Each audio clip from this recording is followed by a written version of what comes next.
Good morning students, 9th class भारतीय online class के अंदर आपका स्वागत है। अपन चतुर्भुज पढ़ रहे हैं। चतुर्भुज में समांतर चतुर्भुज के कंसेप्ट पढ़ लिए, उसकी प्रश्नावली निकाल ली। उसके बाद में आगे की प्रमेय, मध्य बिंदु प्रमेय, एक प्रमेय पढ़ लिया अपन ने। त्रिभुज की दो भुजाओं के मध्य बिंदुओं को मिलाने वाली रेखा तीसरी भुजा के समानांतर उसकी आदि होती है। इसके अनुप्रयोग आगे 10th क्लास में बहुत आएंगे, तो उसके ऊपर एग्जाम्पल भी मिलेंगे आपको। एग्जाम्पल ये हैं, यदि इस टाइप का कोई सवाल दे दिया आपको A, B, C,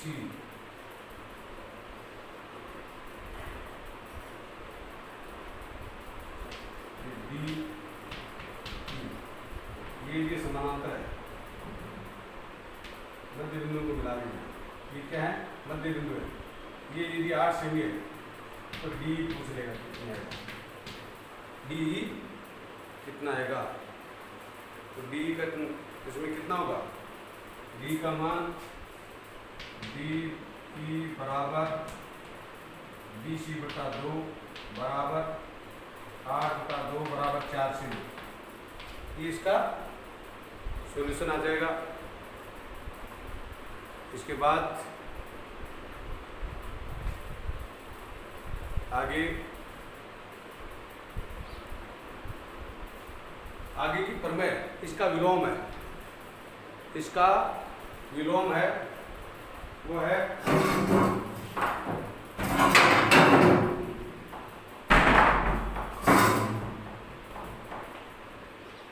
इसका विलोम ये लिखेंगे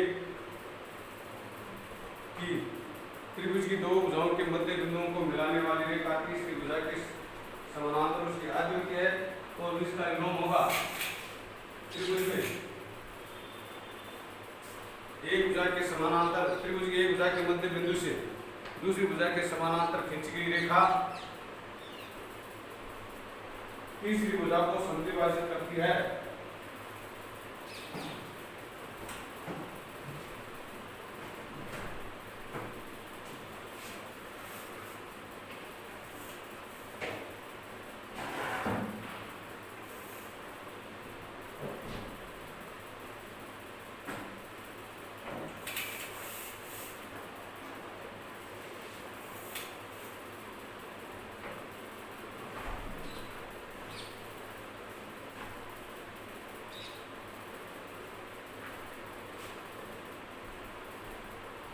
त्रिभुज में एक भुजा के मध्य बिंदु से दूसरी भुजा के समानांतर खींची गई रेखा तीसरी भुजा को समद्विभाजित करती है।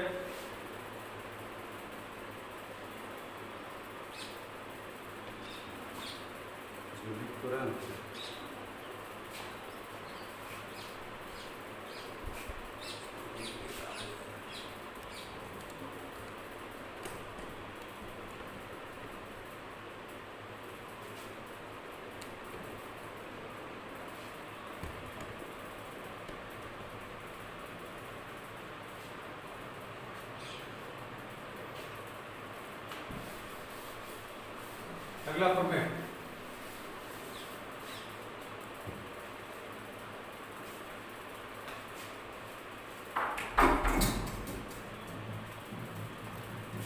सिद्ध कीजिए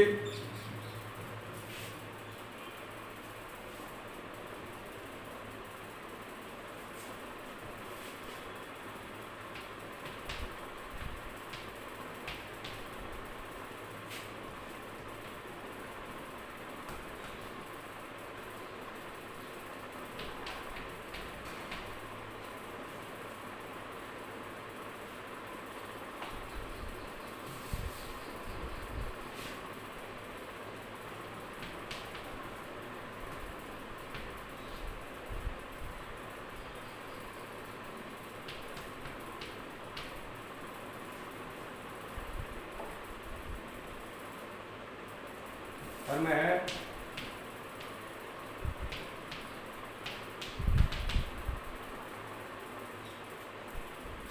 त्रिभुज में एक भुजा के समानांतर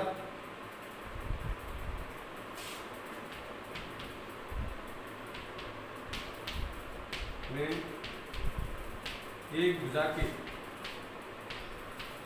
मध्य बिंदु से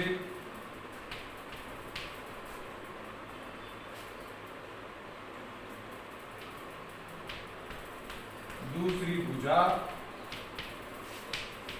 के समांतर खींची गई रेखा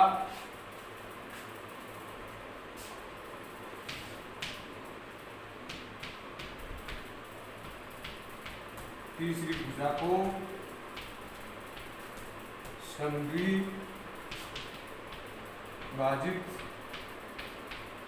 करती है। इस तरह से ये फॉर्मूला होगी। अब इसका डायग्राम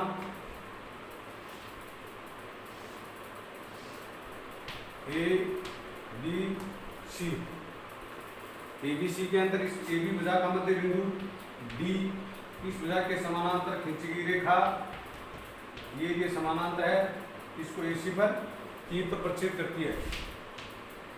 दिया हुआ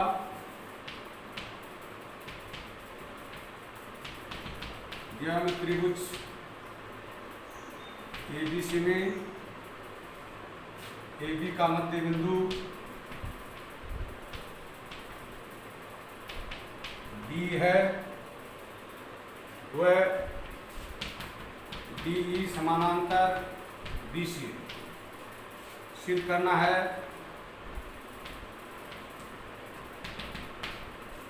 सिद्ध ये करना है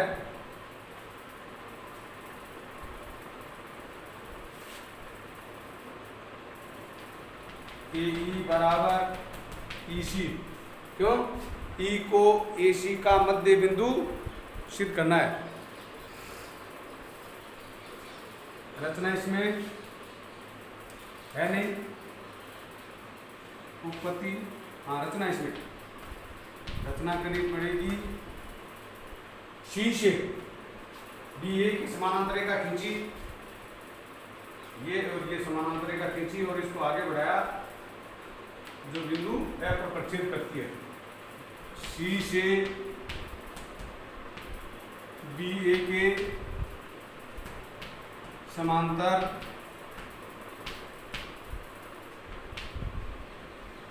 रेखा खींची, जो DE को आगे बढ़ाने पर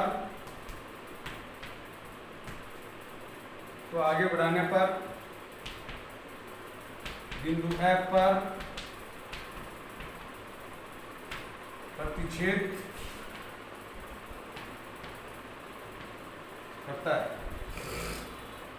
बिंदु F पर प्रतिच्छेद करता है। इस भुजा को बराबर करना है। AE बराबर EC। ये कब हो सकता है? जब ये त्रिभुज दोनों सर्वांग सम हो जाए, तब सर्वांग सम करने के लिए अपने पास सिर्फ ये और ये कोण बराबर है। एक कोण ये और ये भी बराबर है। अब भुजा से संबंधित नहीं है, कोणों से संबंधित बातें तो क्लियर होगी, लेकिन भुजा से संबंधित अपने पास क्लियरेंस नहीं है, इसलिए भुजा से संबंधित क्या करेंगे? D मध्य बिंदु है तो AD बराबर BD है, DF समानांतर BC के, BD समानांतर CF के। तो ये समूह हो जाए समानांतर होते ही BCFD क्या हो गया? एक समांतर चतुर्भुज, और समांतर चतुर्भुज के समूह हो जाए बराबर, इसलिए BD बराबर CF, परंतु BD बराबर AD दिया हुआ मध्य बिंदु है, इसलिए AD और CF बराबर हो जाएंगे। AD और CF बराबर होते ही ये दोनों समानांतर है, तो ये कोण बराबर, ये दोनों समानांतर ये रेखा है, तो ये कोण एकांत, ये दोनों एकांत हैं। ये भुजा इस भुजा के बराबर है, ये कोण इस कोण के बराबर है, इसलिए नियम कौन सा लग जाएगा? ASA गुणधर्म से दोनों त्रिभुज सर्वांगसम हो गए, और सर्वांगसम त्रिभुजों की संगत भुजाएं बराबर होती हैं, संगत कोण बराबर होते हैं। ये संगत भुजाएं बराबर हो जाएंगी तो AE बराबर EC हो जाएगा अपना। तो उत्पत्ति के अंदर पहले सवाल में देखो ऐसा होता है कि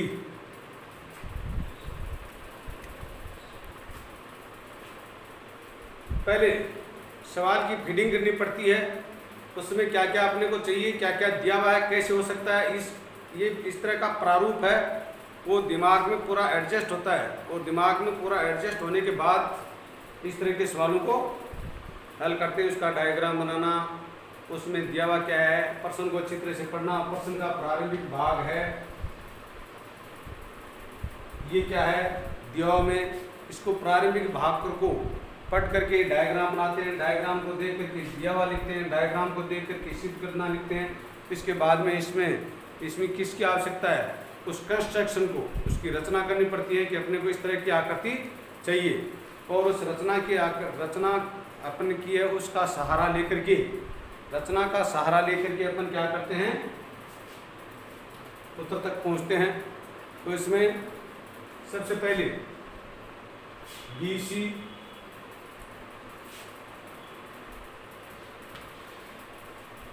BC समानांतर DF, BC समानांतर DF, व ये BC समानांतर DF कहाँ से है, रचना से है। दूसरा DF समानांतर BC समानांतर DF रचना से नहीं, ये दिया हुआ है, ये क्या है, दिया हुआ है। DD समानांतर CF, यह है रचना से, इसलिए DCF D एक समांतर चतुर्भुज है, BCFD एक समांतर चतुर्भुज है, इसलिए समांतर चतुर्भुज की समभुजा बराबर, अतः BD बराबर CF, BD बराबर CF, क्योंकि समांतर चतुर्भुज की सम्मुख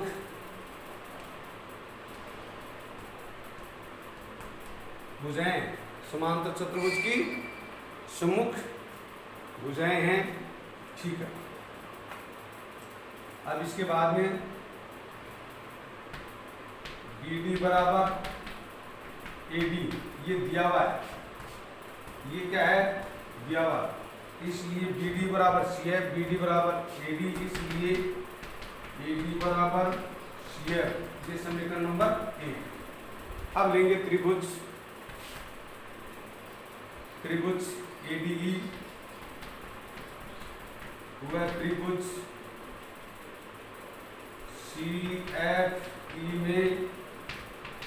CFE में, पहले इसलिए कोण के बराबर कोण C, कोण DAE बराबर कोण ECF, एकांतर कोण है,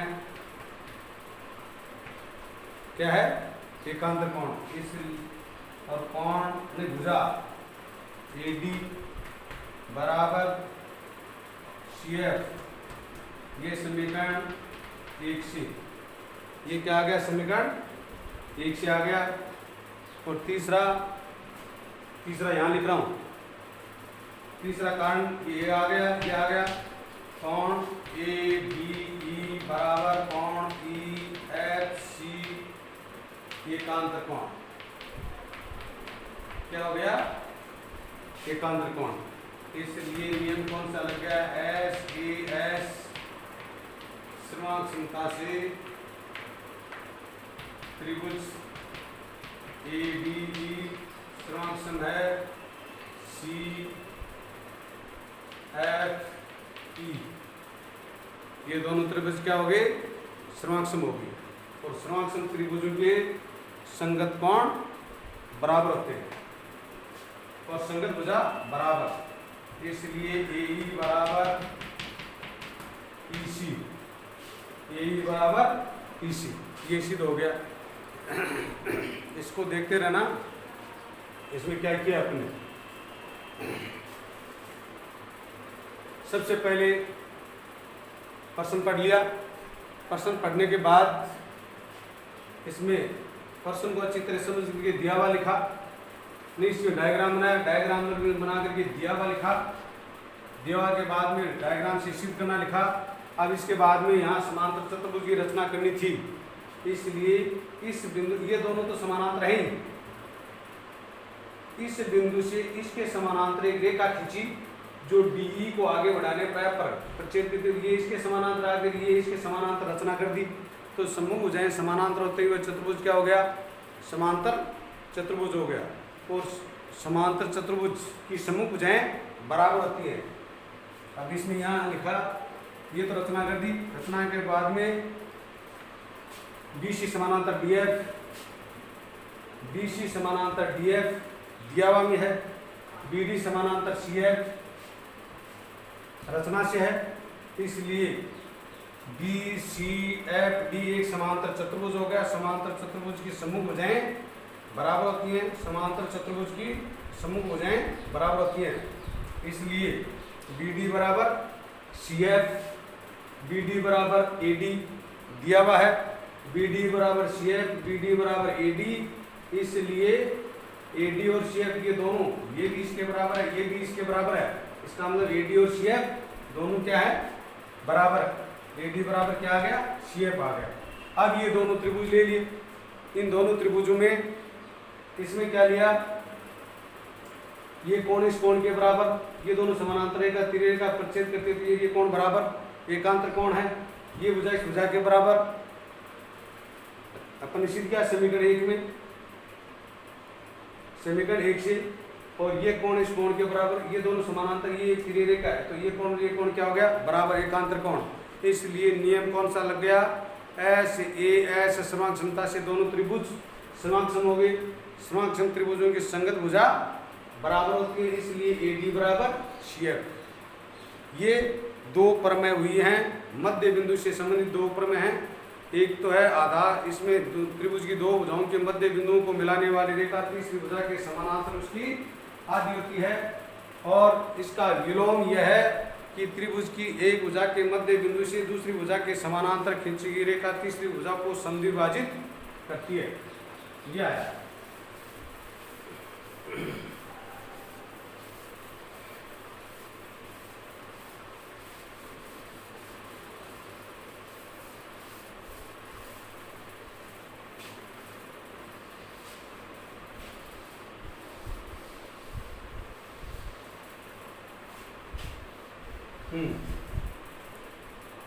आगे इसके ऊपर सवाल इस प्रकार के आएंगे, जिस तरह से ये है, तीन रेखाएं समानांतर है, L M N, ये तीन रेखाएं हैं जो परस्पर समांतर रेखा हैं। एक ये P और दूसरा Q। इस प्रकार के यदि ये बट्टा ये है तो सिद्ध कीजिए ये बट्टा ये है।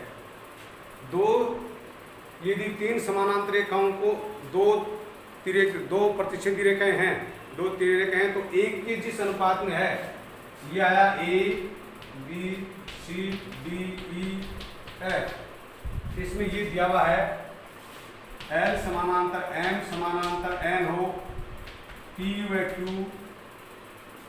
P U है Q, समांतर रेखाएं हो, P Q प्रतिच्छेदी रेखाएं, प्रतिच्छेदी रेखाएं हों, और ये C बट्टा, तो सिद्ध कीजिए कि AC बट्टा CE बराबर BD बट्टा DF, ये सिद्ध करना है। AC बट्टा CE बराबर BD बट्टा DF, ये सिद्ध करना था। इसमें क्या करेंगे, रचना करेंगे, A को F से मिला देंगे और ये जो CD को या M को H बिंदु पर काट लेगा, ये और ये समानांतर है, तो इसमें आधारभूत अनुपातिक प्रमेय लगा देंगे, ये बटा ये बराबर ये बटा ये। इसके बाद में इस त्रिभुज में ये क्या है, समानांतर है, समांतर करते ही ये बटा ये बराबर ये बटा ये, दोनों साइड में इसके अनुपात इसके साथ में आएंगे, इसके अनुपात इसके साथ में आएंगे, दोनों समीकरणों को बराबर करेंगे तो इन दोनों का अनुपात इन दोनों के अनुपात के बराबर आ जाएगा। इसमें आधारभूत अनुपातिक प्रमेय का सहारा लेकर के इसको हल कर देंगे। धन्यवाद।